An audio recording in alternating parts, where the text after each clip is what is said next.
আমি মুভি পাগল মানুষ। আমার অবসরই কাটে মুভি দেখে, বই পড়ে। অনেক বছর আমি এমন মুভি দেখি নাই যেটা আমাকে এলোমেলো করে দেয়। এই মুভিটা আমাকে এলোমেলো করে দিয়েছে। আমি আপনাদের সামনে তো আমি কখনো স্তব্ধ হইনি, তাই না?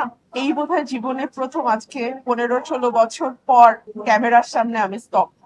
তাহলেই বোঝেন এই সিনেমাটাকে আসলে আমি ভালো, মন্দ, দারুণ এগুলো এত তুচ্ছ হয়ে যায় সিনেমাটার সামনে। আমি ঠিক জানি না আমি কিভাবে এটাকে ব্যাখ্যা করব। আমি আমি শুধু এটুকুই বলি, আমি মুভি পাগল মানুষ।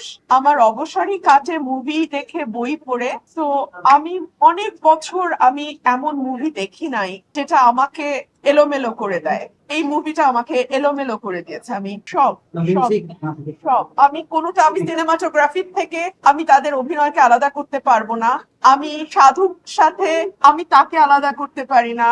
আমি সাধুর বউয়ের সাথে আমি তুষিকে আলাদা করতে পারি না। ওরা মিলেমিশে একাকার হয়ে গেছে। এখানে আমি আলাদা করে কিছু বলতে পারবো না। আমার বেড়ে ওঠা, আমার বাবা মা, আমার পরিবার, আমার নিজের জীবন, সবকিছু। আমি না এই মুভিটা দেখার পর সত্যি এখন এসব কঠিন প্রশ্নের জবাব দেওয়ার অবস্থায় নাই। হ্যাঁ, থ্যাংক ইউ। আপনারা মাফ করবেন। Thank you.